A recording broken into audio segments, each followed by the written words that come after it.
Internet पे कोई tax नहीं होगा, SMS पे कोई टैक्स नहीं होगा। मोबाइल फोन पे सिर्फ 5 मिनट से ज्यादा अगर कॉल आप कर रहे हैं तो वहां हम 75 पैसे हम लेंगे। हमने ऑटो पॉलिसी का ऐलान किया था कि ये 850 सीसी की गाड़ी जो है उसमें हम टैक्सेस रिमूव करेंगे, रिड्यूस करेंगे ताकि उनकी कीमतें कम हो।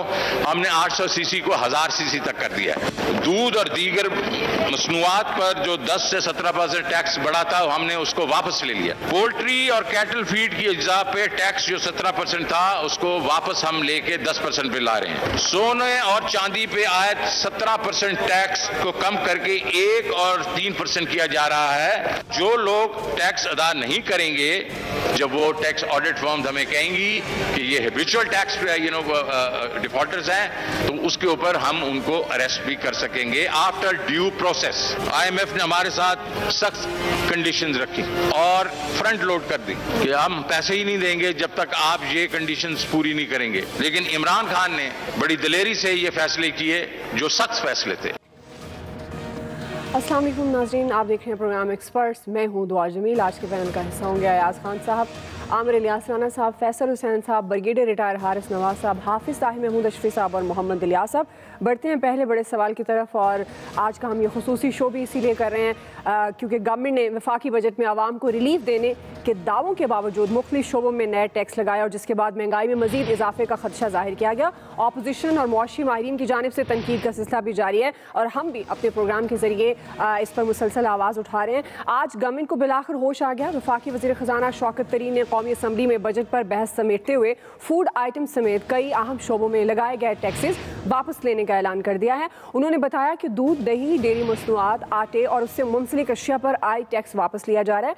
सरकारी मुलाजमीन के मेडिकल पर टैक्स खत्म किया गया है, जबकि प्रॉपर्टी टैक्स की शरह 35% से कम करके 20% कर दी गई है। शौकत तरीन ने यह भी बताया कि इंटरनेट और SMS पर भी कोई टैक्स नहीं होगा, अलबत्ता मोबाइल फ़ोन पर 5 मिनट से ज़्यादा बात करने पर 75 पैसे टैक्स देना पड़ेगा। इसी मुनासबत से हमारा पहला सवाल है, आमिर साहब मैं आपसे आगाज़ कर रही हूँ। महंगाई का तदारक अब चूँकि बजट पर बहस समेटते हुए काफ़ी चीज़ें सामने आई हैं, टैक्सेस वापस लेने का ऐलान किया गवर्नमेंट ने फूड आइटम समेत कई अहम शोबों में।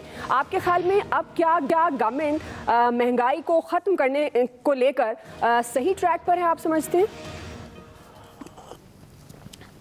देखें जी, गवर्नमेंट ने जो टैक्सेशन फ्री टैक्स का ऐलान किया था बजट का, तो आज उन्होंने किस चीज़ को वापस किया है? शौकत तरीन साहब को सोचना चाहिए था 11 जून से 25 जून के 15 दिन के सफ़र में 11 जून की तकरीर देख लें और आज की देख लें तो उस दिन वो टैक्स फ्री थी, तो आज वापस क्या लिया? क्योंकि आज ये वो चीज़ें लाने पे मजबूर हुए जो मीडिया ने बताई कि हुजूर आपकी तकरीर में तो सिर्फ सत्य खैरा थी 11 जून को और फाइनेंस बिल में तबाही थी सारी की सारी। तो फिर इनको समझ आ गई अभी भी घी पे 13 से और आयल पे 13 से 18 रुपए किलो बढ़ना है। चूँकि वो पहले पब्लिक बात नहीं हुई, या घी मैन्युफैक्चरर्स और आयल मैन्युफैक्चरर्स जो इंपोर्ट भी करते हैं उनके टैक्स के खांचे इतने बड़े हैं कि उन लोगों ने एक आवाज़ भी नहीं उठाई कि जनाब हमारे साथ फाइनेंस बिल में क्या हुआ, क्योंकि पे तो आम आदमी को करना है। ये जो सारी मरात और पत्नी क्या लुटा रहे थे, तो इससे पहले जो मंगल को इन्होंने पूरे पाकिस्तान की हर चीज़ गिरवी रखने का फैसला किया, क्या तो 2 महीने पहले 3 महीने पहले सेक्रेटरी फाइनेंस पे प्राइम मिनिस्टर बरस रहे थे कि आप F9 पार्क कैसे गिरवी रख सकते हैं, और अब ना एयरपोर्ट छोड़ा और ना कोई रोड छोड़ी, क्योंकि रोड से तो तरक्की नहीं होती, लिहाजा बेच दो, यही काम है। वो जो इश्तिहार भी आता है कि हर चीज़ गिरवी रख दो। ये ज़िमनी बजट आय का आए, देखें जितनी टैक्सेशन इन्होंने फाइनेंस बिल में की थी और अब वापस लेनी पड़ी, ये कहाँ से पूरी होगी? ये ज़िमनी बजट आएगा मुख्तलिफ चीज़ों पे, फिर खामोशी से ठीक है हम हंस के गपशप पे सोशल मीडिया पे चल रहा है कि जी 5 मिनट से ऊपर कॉल तो जानू मानू से ही होती है, फैमिली में तो थोड़ी कॉल होती है, दोस्तों से भी थोड़ी कॉल होती है और फटाफट हो जाता है। 75 पैसे की बात उन्होंने रख ली और बाकी सारी टैक्सेशन ख़त्म कर दी। इशू ये है कि इस गवर्नमेंट ने और ये जो सारे प्रधान इकट्ठे हुए, ज़ाहिर है प्रधानमंत्री तो वज़ीर आज़म होते हैं और उनके साथ जो मंत्री सारे बैठे थे 11 जून को कैबिनेट में अप्रूव कर रहे थे इस बजट को और टैक्स फ्री कह रहे थे, तो ख़त्म होगी बात उसकी। इन लोगों ने आखिर 3 साल में सोचा क्या क्या था? ये जो कह रहे थे कि इस बजट में रिलीफ ही रिलीफ है, अब भी कहानी क्या है जी? गाड़ी पे टैक्स 1000 सीसी पे ठीक है, वो थोड़ा सा मिडिल में जो सफेद पोश है वो छोटी गाड़ी रख लेता है, उसका कोई गुजारा हो जाएगा टैक्सेशन पे। लेकिन जब डॉलर 168 से 152 पे आया, किसी एक गाड़ी मैन्युफैक्चरर ने कोई 1 रुपया कम किया था? बिल्कुल नहीं किया। अब डॉलर फिर 58 रुपए पे आ गया, ये उसके भी पैसे लेंगे हमसे फिर बढ़ा के। और कमी इस टैक्स के बावजूद मैंने नहीं इश्तिहार पढ़ा अभी तक किसी कंपनी का कि जी, क्योंकि दो तीन कंपनियां ही हैं ना जो छोटी बना रही हैं पाकिस्तान में, हमें क्या नाम लेने हैं, जो 850, 800, 660 सीसी ला रहे हैं, 1000 सीसी तक की गाड़ियां ला रहे हैं। इशू यही है कि जनाब आप सोचते नहीं हैं और आप दौड़ पड़ते हैं कि अच्छा जी बस सिर्फ हमने पब्लिक को खुश करना है। लेकिन मैं फिर अपनी बात पे कायम हूं, 1 जुलाई से महंगाई का तूफान शुरू होगा। कुछ चीजों पे आ चुका है, इनके ऐलान के बावजूद महंगाई का तूफान फिर बढ़ रहा है और बिजली की कीमतें IMF का मुतालबा ना मानने के बावजूद बढ़ेंगी। सही जी, हाफिज ताहिर साहब। बिस्मिल्लाहिर्रहमानिर्रहीम, अहमदुहु व नुसल्ली व नुसल्लिमु अला रसूलिहिल करीम। गुजारिश ये है कि देखें, कुछ चीज़ों में तो रिलीफ दिया गया, कुछ चीज़ों में इस्लाहात मजीद आगे जो है जाकर होंगी, चीज़ें बेहतर होंगी। महंगाई का एक तूफान है, इससे इनकार नहीं किया जा सकता। और जो महंगाई की सूरत हाल है उसको काबू करने के लिए वज़ीर आज़म साहब दिन रात इस पर अपनी मेहनत कर रहे हैं और कोशिश कर रहे हैं। जितनी कुछ जो सूरत हाल हमारी मईशत की है इस वक्त, जो सूरत हाल इस वक्त इक़्तिसादी तौर पर है, मुआशी तौर पर है, उसकी इस्लाह के लिए जो चीज़ मुमकिन है वो तो की जा रही है। इससे बेहतर क्या किया जा सकता था या इससे बेहतर क्या हो सकता है, उसके ऊपर भी गौर किया जाता है, उसके ऊपर भी सर खपाई होती है। जो चीज़ कोई, मैं नहीं समझता कि कोई हुक्मरान भी चाहता है कि उसके दौर के अंदर जो है लोगों को मुश्किलात पैदा हों, लोग मुश्किल में आए। और इमरान खान साहब का तो एक वाज़ेह नुक्ता नज़र है, सोच है कि जो निचली तबके के लोग हैं, मुतवस्सित तबके के लोग हैं, उनके लिए किस तरह रिलीफ पैदा किया जाए, उनके लिए किस तरह जो है बेहतरी लाई जाए। तो मैं समझता हूँ कि जिन चीज़ों का हदफ मुकर्रर किया गया है उसको कोशिश की जाएगी कि वो हासिल किया जाए और ज़्यादा से ज़्यादा जो रिलीफ निचली सतह पर पहुँचाया जा सकता है वो पहुँचाया जाए। लेकिन ये कहना कि महंगाई नहीं है या महंगाई जो है नहीं हुई, ये मेरा ख्याल है हकीकत से आंखें चुराने वाली बात है। महंगाई है, उसको कंट्रोल करना और उसके लिए कोशिश करना, ये बहरहाल वफाकी सतह पर तो कोशिश हो ही रही है, सूबों को भी अपनी अपनी सतह पे कोशिश करनी चाहिए। सही जी, आया साहब। अच्छा, एक बात तो ये कि महंगाई बिल्कुल, वो परवेज़ खटक साहब ने कहा था ना, महंगाई होती है तो तरक्की होती है। महंगाई बिल्कुल बढ़नी चाहिए, इसमें मैं खुद इस हक में हूँ ताकि तरक्की हो। हाँ, लेकिन किन चीज़ों की बढ़नी चाहिए? जो लग्जरीज होती हैं, जो आपकी नेसेसिटीज़ होती हैं ना, जो रोज़मर्रा की अशिया है, असल काम ही ये होता है। लेकिन हमारे यहाँ बदकिस्मती से, चूँकि हमारे जो पॉलिसी मेकर्स हैं वो सबको अपनी मराहत चाहिए होते हैं, इसलिए हमने देखा ओवर द ईयर्स लग्जरीज पे टैक्स कम होता गया और इन पे नेसेसिटीज़ पे, कमोडिटीज़ पे बढ़ता गया, और जिसकी हम सज़ा आम बंदे को भुगतनी पड़ती है। बात ठीक है, आमिर ठीक कह रहे थे कि ये किस तरह से पूरा करेंगे जो इनका टारगेट है। किसी ना किसी तरीके से तो पूरा करना पड़ेगा। वो जो कह रहे हैं कि 1.5 करोड़ हमारे पास आ गए हैं ऐसे लोग जो टैक्स नहीं देते, अगर 1.5 करोड़ से उनसे टैक्स ले लिया जाए, क्योंकि बेशुमार लोग यहाँ ऐसे हैं जो साल बाद 10, 15, 20 हज़ार टैक्स देते हैं और करोड़ों अरबों की जायदादें भी उनकी हैं। उनको बिल्कुल पकड़ना चाहिए कि भाई आप वो क्यों नहीं शेयर दे रहे अपना उसमें कौमी ख़जाने में, ताकि आप लोग सिर्फ अपना आप क्यों बना रहे हैं। लेकिन ये भी बड़ी नाइंसाफ़ी होगी ये ना कहना कि गवर्नमेंट ने बड़ा अच्छा किया। जिन चीज़ों पे बहुत ज़्यादा तनकीद हुई उन पे टैक्स वापस लिया, कम किया, दिस इज़ वेरी गुड।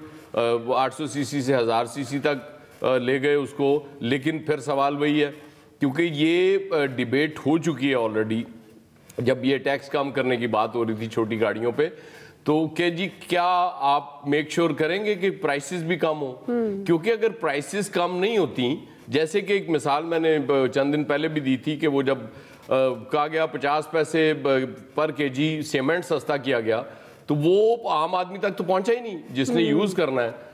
इसलिए इस दफा भी एक तजवीज़ थी कि 25 पैसे पर केजी कम कर दें, लेकिन वो फिर नहीं माने कि जी जब आम आदमी को आपने उसका फ़ायदा ही नहीं पहुंचाना, जो एंड यूजर्स है उस तक नहीं पहुंचना, तो फिर कोई फ़ायदा नहीं, फिर तो महंगा ही रहने दें। तो ये चीज़ें सब अपनी जगह मौजूद हैं। लेकिन मुझे आज अपने दो लीडर्स बहुत शिद्दत से याद आ रहे थे, जिन दोनों ने ये दावा किया था कि हम बजट मंजूर नहीं होने देंगे। गालिबन शहबाज शरीफ साहब और बिलावल ये कहना चाह रहे थे कि हम अपनी मौजूदगी में बजट मंजूर नहीं होने देंगे, हमारे बाद अगर कोई करता है तो हमें फ़र्क नहीं पड़ेगा।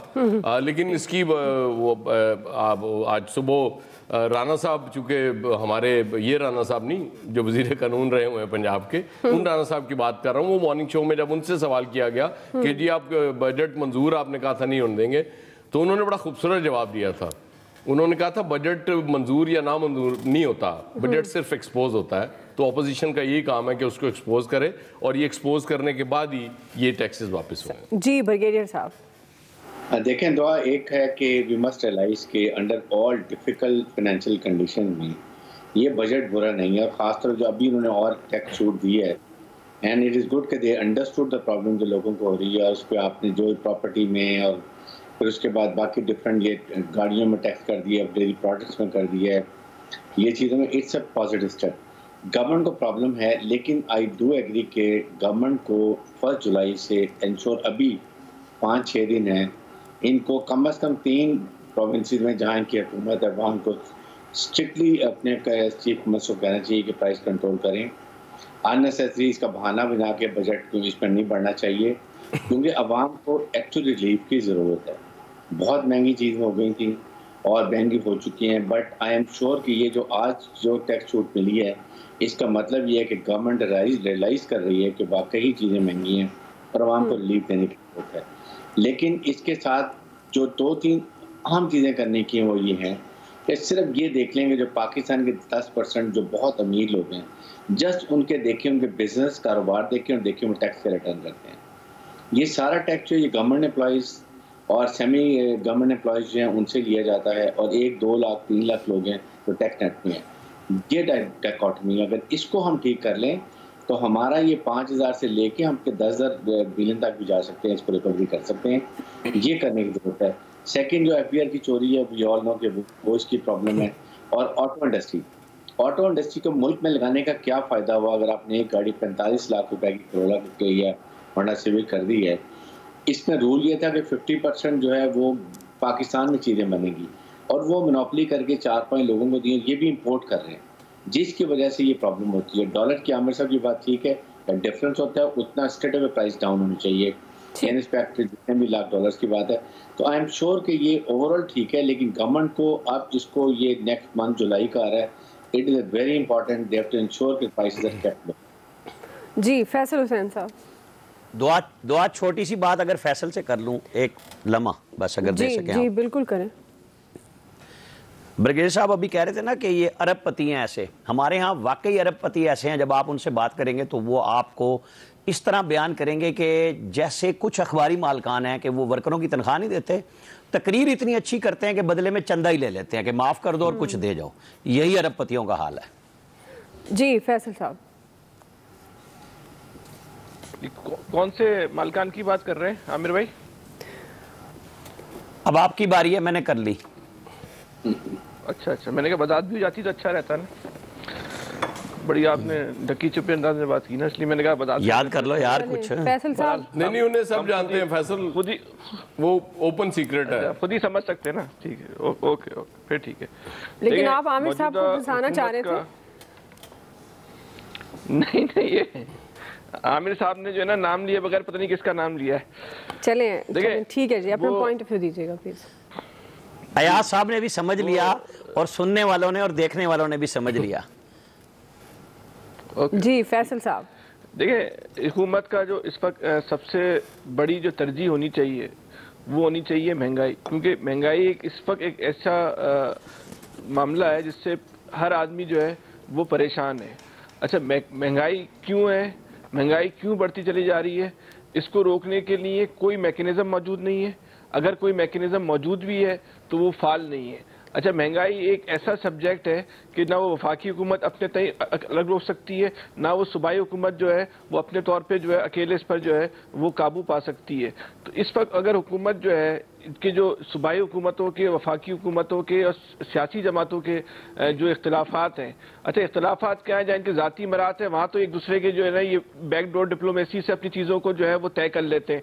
लेकिन कभी भी ये बैकडोर डिप्लोमेसी से जो है आवाम के मसाइल को हल करने के लिए कोई बैकडोर डिप्लोमेसी जो है इस मुल्क के अंदर उसका कोई कॉन्सेप्ट ही नहीं है। जहाँ ज़ात की बात आती है वहाँ तो बैकडोर डिप्लोमेसी हो जाती है, ना ये ओपन सबके सामने इस मसले को हल करने को तैयार है, ना किसी पस से पुश रह के हल करने को तैयार है। इस वक्त वफाकी हुकूमत को और सूबाई हुकूमतों को ये और सियासी जमातों को इस वक्त एक नुक्ते के ऊपर जो है वो बैठना चाहिए कि इस वक्त इस कौम का सबसे बड़ा मसला महंगाई है, जिससे लोगों का जो है वो सांस लेना भी जो है दोबर हो गया, खुदकुशी का जो है वो तनासुब बढ़ता चला जा रहा है। अच्छा, रोजगार के जो है वो नए मौके पैदा नहीं हो रहे, कारोबार के जो है वो नए मौके जो है पैदा नहीं हो रहे, चलते हुए लोगों के कारोबार जो है वो बंद हो गए। तो जब तक हुकूमत जो है इन चीज़ों को फोकस नहीं करेगी, और ये इन चीज़ों को फोकस करने के लिए ज़रूरी है कि वफाकी हुकूमत भी और सूबाई हुकूमत भी और सियासी जमातें भी इस एक नकाती एजेंडे के ऊपर बैठे कि हमने महंगाई को किस तरह काबू पाना है, इसका जो एक ऐसा मैकेनिज्म कैसे बनाना है जो मुकम्मल तौर पे जो है वो नतीजा खेज हो, और रोजगार के नए मौके जो है वो कैसे पैदा करने। अब जैसे मिसाल के तौर पे उन्होंने बोला कि 20,000 रुपए कम से कम तनख्वाह होगी, या सूबे सिंध में 25,000 रुपए कम से कम तनख्वाह होगी। इसको चेक करने वाला कौन है?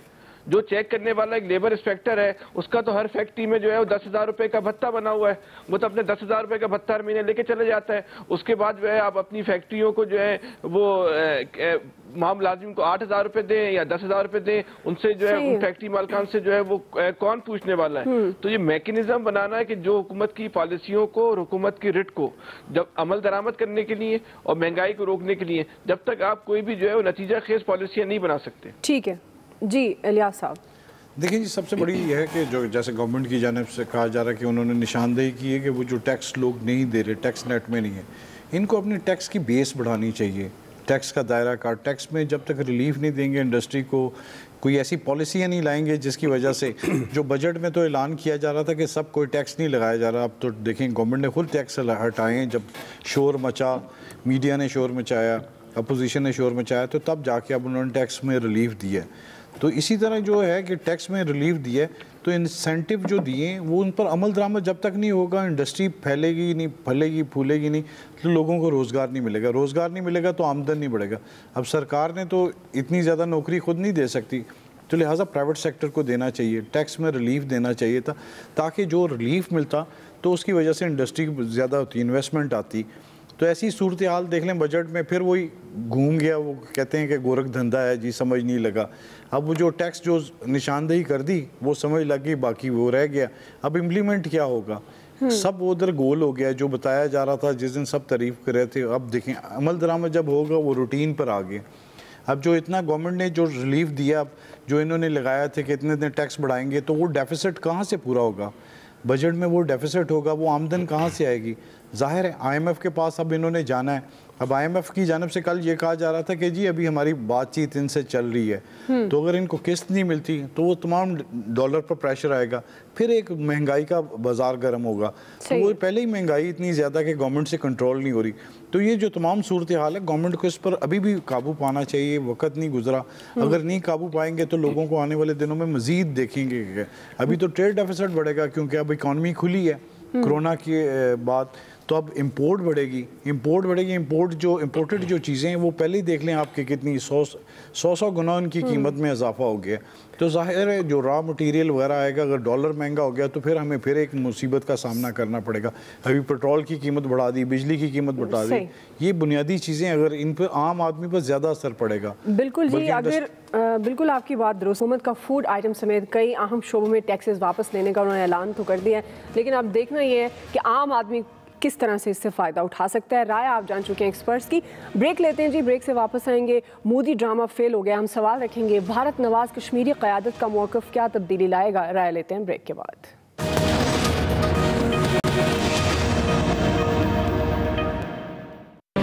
एक चीज़ जो बड़ी वाज़ेह हुई कल की नशिस्त से वो ये है कि वज़ीर आज़म नरेंद्र मोदी ने इस बात का एतराफ़ कर लिया कि दिलों की दूरी है और कश्मीरी दिल्ली से दूर हैं।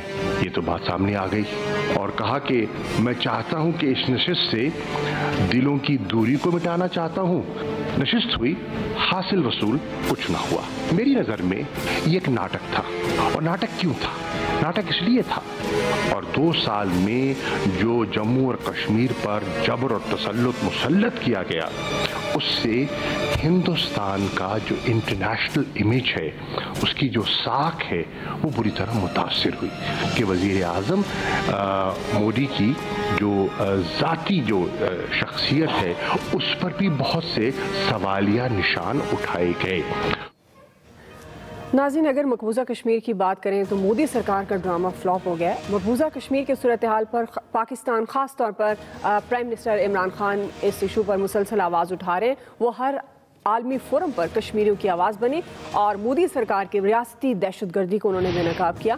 पाकिस्तान की मुसलसल कोशिशों के बायस आलमी दबाव के बाद गुज़श्ता रोज़ मोदी सरकार ने मकबूजा कश्मीर की सूरत हाल पर नई दिल्ली में APC बुलाई, जिसमें हुर्रियत रहनुमाओं की बजाय सिर्फ भारत नवाज कश्मीरी क़यादत को बुलाया गया और आलमी बरादरी को ये तासुर देने की कोशिश की गई कि कश्मीरी क़यादत भारत के साथ खड़ी है। ताहम इसके बावजूद मोदी सरकार को हजीमत का सामना करना पड़ा और भारत नवाज कश्मीरी क़यादत ने भी मकबूजा कश्मीर की आईनी हैसियत बहाल करने और तब्दीलियों को वापस लेने का मुतालबा कर दिया है, जिसके बाद 3.5 घंटे तक जारी रहने वाली APC बेनतीजा खत्म हो गई। यूं मोदी सरकार का मकबूजा कश्मीर पर एक और ड्रामा नाकाम हो गया। इसी हवाले से हमारा ये दूसरा बड़ा सवाल है। हाफिज ताहिर साहब, मैं आपसे आगाज़ करी हूँ। मकबूजा कश्मीर पर मोदी ड्रामा फेल हुआ, आपके ख्याल में ये जो भारत नवाज कश्मीरी क़यादत का मौक़िफ़ है, ये कोई तब्दीली लाएगा? देखिए, बात यह है कि मोदी को ये बात तो मालूम हो गई कि जो उसका तस्वर या ख्याल होगा कि मुमकिन है ये जो भारत नवाज कश्मीरियों की क़यादत है ये कोई नरमी इख्तियार करे, उन्होंने भी नरमी इख्तियार नहीं की। उन्होंने भी कहा कि कश्मीर की वो हैसियत बहाल करो जो तुमने छीनी है। और पाकिस्तान का मौक़िफ़ जो है वो भी बड़ा वाज़ेह है इस हवाले से।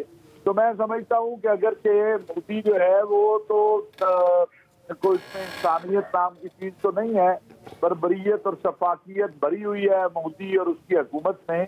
लेकिन इससे आलमी सतह के ऊपर हिंदुस्तान की हुकूमत और मोदी सरकार जो है वो बेनकाब एक बार फिर हो गई है कि उसको मकबूजा कश्मीर के अंदर और बाहर किसी तरीके से भी किसी की ताईद और हिमायत हासिल नहीं है। और जो कुछ उसने किया है वो कश्मीरियों की ख्वाहिशात और कश्मीरियों की जो जद्दोजहद है उसके बिल्कुल बरखिलाफ है। और इसके बाद तो मैं समझता हूँ कि उसके पास रास्ता कुछ नहीं रह जाता। वो जो एक इलेक्शन का ड्रामा करना चाह रहा है या इस तरह की कोई चीज करना चाह रहा है उसमें कामयाब होता नजर नहीं आ रहा, क्योंकि एक तरफ हुर्रियत पसंद कश्मीरी हैं, दूसरी तरफ भारत नवाज। तो सब इस पर मुत्तफिक हैं कि जो कुछ मोदी ने किया है वो दुरुस्त नहीं किया। और पाकिस्तान अल्हम्दुलिल्लाह जिस हद तक मुमकिन है हर सतह पर कश्मीरियों के साथ खड़ा है। और कश्मीर के बारे में यहाँ बहुत सारी बातें होती रही, बड़ा कुछ होता रहा, लेकिन हमारा नुक्ता नजर वही है कि जो भी बात हिंदुस्तान से होनी है उसका रास्ता कश्मीर से जाता है। कश्मीर के बगैर कोई बातचीत हिंदुस्तान से नहीं हो सकती है। सही। ब्रिगेडियर साहब देखें, दुआ बात यह है कि क्योंकि इंडिया आइसोलेट हो गया हुआ था, बहुत इंटरनेशनल प्रेशर था, तो दुनिया को धोखा देने के लिए इसने एक्चुअली ये कोशिश की है। लेकिन खुशी की बात यह है कि जो उनके इवन कठपुतली जो थे कश्मीरी लीडर जो इनको सपोर्ट करते थे, सब ने इसकी मुखालफत की है। और मुखालफत की वजह थी, एक तो वो लिटरली उनसे बहुत नाराज़ हैं। अगर वो कहीं इस बात को एक्सेप्ट कर लेते स्टेटहुड को और बाकी ना बात करते 70 की और 35A की, तो कश्मीरी इनका जाना कश्मीर में मुश्किल होता है। इतने कश्मीरी नौजवान और वहाँ के लोग नाराज़ हैं। फिर जाहिर है कि हुर्रियत कॉन्फ्रेंस को नहीं बुलाया, जो असल कश्मीर की आवाज़ है उनको नहीं बुलाया। ये इनसे तासुब पता चलता है कि ये कितने ख़तरनाक इनके इरादे हैं। नंबर 3 बात यह कि ये दे वांटेड के है कि उन्होंने इलेक्शन में डिस्कस किया, वहाँ इलेक्शन कराना चाहते हैं, दुनिया को बताना चाहते हैं देखें जी कश्मीरी हमारे साथ हैं, इलेक्शन में भरपूर हिस्सा ले रहे हैं, वो भी उन्होंने इनकार कर दिया।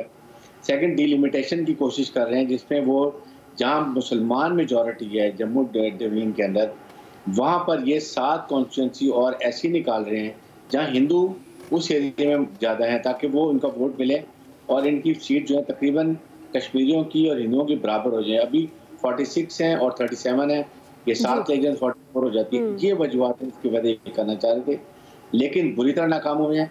इनको पता चल गया कि कश्मीरी बहुत नाराज हैं और पाकिस्तान का स्टांस और फिर उसके बाद आइसोलेशन सारी मिला के देखें, ये जो ड्रामा इनका था ये बहुत सख्त फ्लॉप हो। जी आया साहब, अरे बुनियादी तौर पे ड्रामा बेसिक तो इसीलिए रचाया गया था ना कि उनको ये चक्कर दिया जाए कि जी पहले इलेक्शन करा लेते हैं हम, उसके बाद ये हम वापस ले लेंगे, खुसूसी स्टेटस बहाल कर देंगे कश्मीर का। लेकिन जाहिर है ये चाहे दिल्ली नवाज कश्मीरी हो या कोई और हो, ये वो रिस्क नहीं ले सकते। इवन मैं समझता हूँ कि वहाँ पे जो कश्मीर में नेटिव 100% हिंदू भी दिल्ली की हिमायत नहीं कर सकता इसमें, क्योंकि खुसूसी स्पेशल स्टेटस वो गैर आईनी, उनके तरमीम ही गैर आईनी है, तो उस पर तो किसी सूरत वो मान ही नहीं सकते।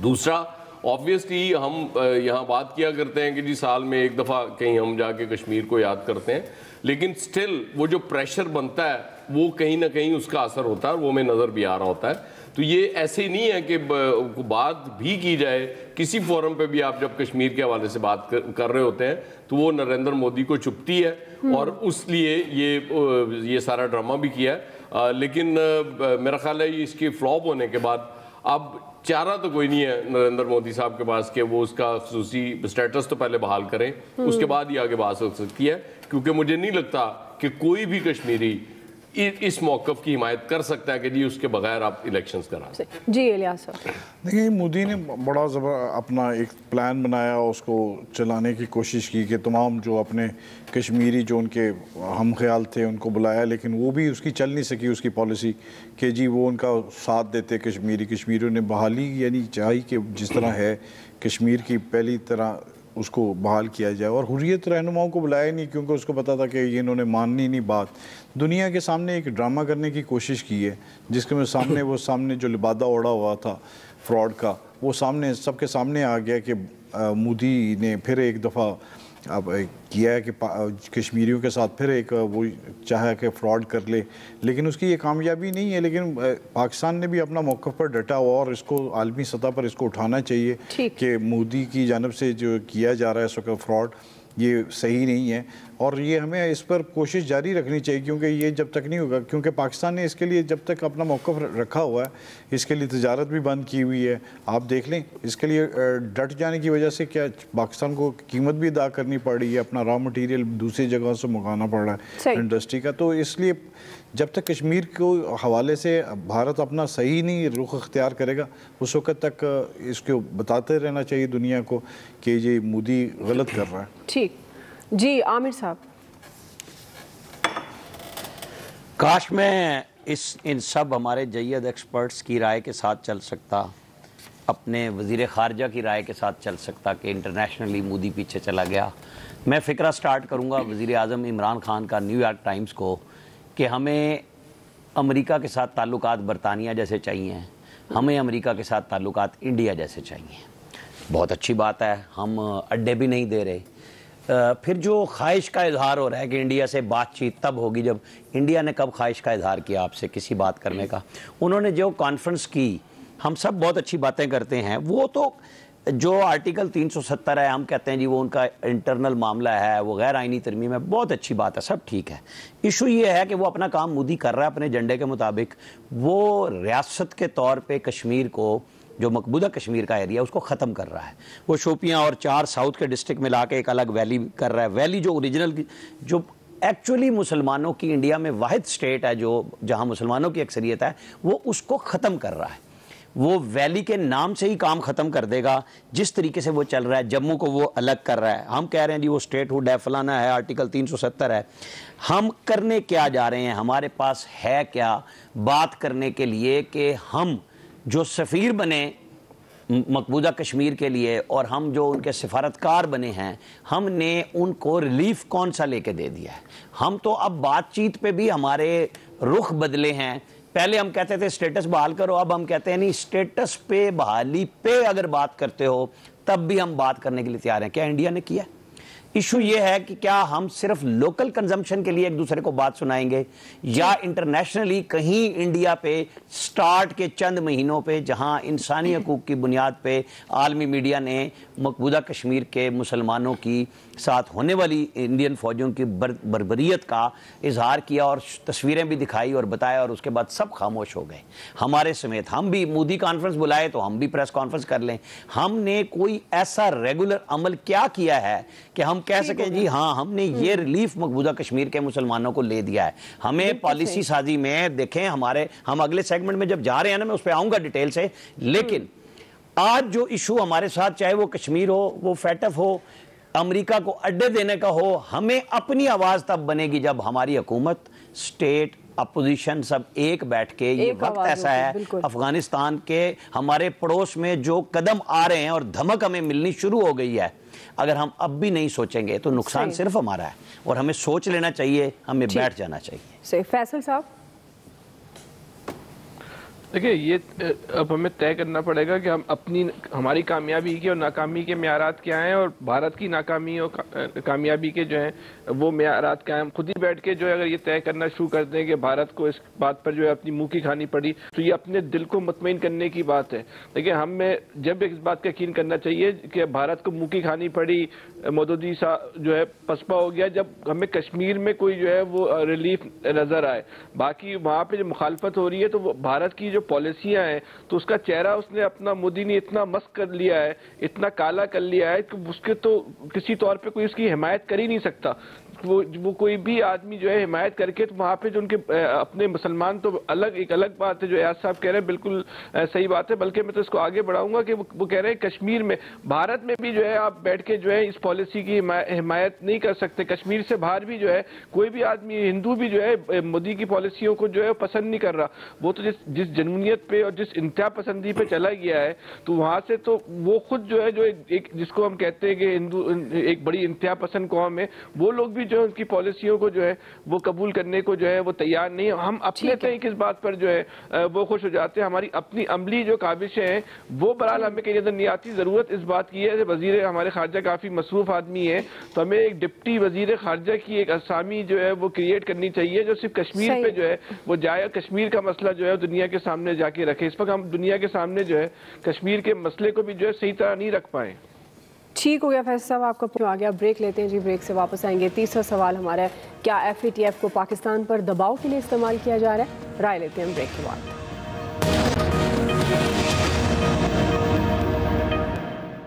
आज फैटफ का नतीजा जो है वो मौसूल हुआ है, और अलबत्ता कि पाकिस्तान ग्रे लिस्ट से अभी नहीं निकला है, लेकिन हमारी ज़बरदस्त प्रोग्रेस को फैटफ ने और पूरी आलमी दुनिया ने नोट किया है। 2 साल पहले 27 नकाती एक्शन प्लान में हम सिर्फ 5 नकात पे कंप्लायंट थे, आज हम 27 में से 26 पे कंप्लायंट हैं।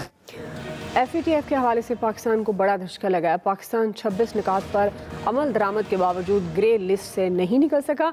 गवर्नमेंट का मौक़िफ़ है कि FATF की जानिब से दिए गए 27 निकाती एक्शन प्लान में से 26 पर मुकम्मल अमल दरामद हो चुका है, और जबकि एक पहलू पर काफ़ी हद तक पेशरफ्त हो चुकी है। ताहम FATF ने पाकिस्तान को मज़ीद 4 माह के लिए ग्रे लिस्ट में बरकरार रखने का फैसला करते हुए मनी लॉन्ड्रिंग और टेरर फाइनेंसिंग में मुलविस अफराद के खिलाफ सज़ा के निज़ाम को मौसर बनाने और शवाहिद पेश करने का मुतालबा कर दिया। वज़ीर ख़ारजा शाह महमूद कुरैशी का कहना है कि FATF की एक टेक्निकल फोरम है, मगर पाकिस्तान के खिलाफ सियासी मफादात के लिए इस्तेमाल किया जा सकता है। भारत इसकी भरपूर कोशिशें कर रहा है। इसी हवाले से सवाल है, आमिर साहब मैं आपसे आगाज़ कर रही हूँ। जिस तरह वज़ीर ख़ारजा शाह महमूद कुरैशी साहब ने भी कहा, सवाल यह है कि आप समझते हैं क्या FATF को पाकिस्तान पर दबाव के लिए इस्तेमाल किया जा रहा है? बिल्कुल, शाह महमूद कुरैशी की बात से मुत्तफिक हूँ। ये लेवर है पाकिस्तान के खिलाफ। फैटफ एक टेक्निकल फोरम था 10 साल पहले जब स्टार्ट हुआ। आप यकीन मान लें, आप 27 के 27 पूरे कर दें, आपके लिए शर्तें वो नहीं हैं जो हम और आप सुनते हैं और हमें बताई जाती हैं। शर्तें वो हैं, हाफिज सईद समेत 6 लोगों को वो सजाएं दो कि सारे कान पकड़े, इबरत पकड़ें, सारी चीज़ों में पाकिस्तान स्टेट के तौर पे कहे कि हम गलत थे। हमें वो मुंबई ब्लास्ट में लोगों को कह रहे हैं कि 26 लोगों को जो मुख्तलिफ लोग मारे गए आप कबूल कर लें। हमारे लिए वो जो है ना कुआं और खाई वाली कहानी बना रहे हैं। एक तरफ अफगानिस्तान है, दूसरी तरफ अड्डे मांगे जा रहे हैं, तीसरी तरफ फैटफ में है। आप आज 3-4 चीज़ें मान लें, अड्डे भी मान लें, सब कुछ मान लें, आपको वो कुछ अरसे के लिए निकालेंगे ग्रे से और फिर ब्लैक में डाल देंगे। ये कहानी और है। हमें अपनी खुददारी पे जाना होगा, हमें लफ्जी की बजाय अमली सतह पे एक होना होगा। फैटफ से निकलने के लिए हमें बहुत कुछ कुर्बानी देनी है, हमें देनी चाहिए, लेकिन उसके लिए पूरी कौम को एतमाद में भी लेना चाहिए और फैसले भी ठीक लेने चाहिए कि हाँ हमने एक काम किया था। वो हमारे आर्मी चीफ साहब का भी खत लिख के चले गए थे, अमेरिका को प्लान दे के आए थे, मौजूदा जनरल साहब ने भी कह दिया था कि हाँ हम 40 साल पुरानी गलतियों के खमियाजे भुगत रहे हैं। तो अगर हम ठीक हो रहे हैं तो दुनिया को ठीक होने के लिए बताना भी होगा और मनवाना भी होगा, क्योंकि ये छुपा के हम कुछ नहीं कर सकते। सही जी, हाफिज ताहिर साहब। बात यह है कि जो कुरैशी साहब ने कहा बात वही है। आप अड्डों की बात मान जाते तो आज आप जनाब वाइट में चले जाते। ये ठीक कह रहे हैं आमिर इलियास राणा साहब, और ये टोटली टेक्निकल नहीं है, ये सारा कुछ सियासी तौर पर हो रहा है और आपको दबाने की कोशिश की जा रही है। आज सिर्फ ये मसला हाफिज सईद साहब या अपना बाकी मामला नहीं है, ये मामला आगे भी जाएंगे। बात वही है कि आपको कौमी खुद मुख्तारी और कौमी इत्तेहाद के साथ आगे बढ़ना है, खा वो अफगानिस्तान का मसला है, खा वो फैटफ का मसला है। आपको एक पॉलिसी बनानी होगी। आपको जो कौमी एक्शन प्लान में आपने एक बात कही थी कि ना अपना मुल्क किसी के खिलाफ इस्तेमाल होने देंगे, ना किसी को अपने मुल्क के खिलाफ जो है कुछ करने देंगे। आपको इस नुक्ते के ऊपर जाना होगा और यही वो नुक्ता है जिस पर कौमी इत्तेफाक राय हो सकता है कि ना पाकिस्तान की सरजमीन किसी के खिलाफ इस्तेमाल हो, न किसी की सरजमीन पाकिस्तान के खिलाफ इस्तेमाल हो। और अगर होती है तो हम दाखिली तौर पर इतने मजबूत हों, हमारे आप में इतना इत्तेहाद हो कि हम उनका मुकाबला कर सकें। तो यही हमारी निजात का सबब है। अदरवाइज तो आज आप ठीक है 27 के आप 29 मुतालबे मान लें और आ जाएंगे। तो ये बिल्कुल कुरैशी साहब ने दुरुस्त बात कही है और इसमें कोई शक नहीं है। जी ब्रिगेडियर साहब। देखें दुआ बात यह है कि मेरे ख्याल में आज आप सीपैक पे कॉम्प्रोमाइज कर लें। आपको आपके 10 पॉइंट भी होंगे तो आपको एक्सेप्ट करके निकाल दिया जाएगा। These are the pressures. I think we all, हमारे जो पैनलिस्ट हैं बिल्कुल सही बात कर रहे हैं। It is a political pressure, ये पॉइंट्स का ताल्लुक नहीं है। आप 27 से 27 करेंगे, वो आपके लिए और निकाल लेंगे। But we have to stand as a nation, united nations, और ताकि हमें कोई प्रॉब्लम हो तो वी आर स्टैंडिंग टुगेदर।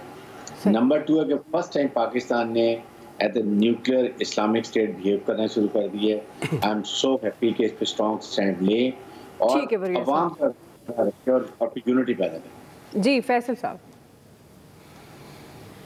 फैटअप तो बिल्कुल एक बात ये साबित हो चुकी है कि पाकिस्तान को जो है उससे ब्लैकमेलिंग करने के लिए जो है वो आलमी कुव्वतों का जो है वो एक मंसूबा है।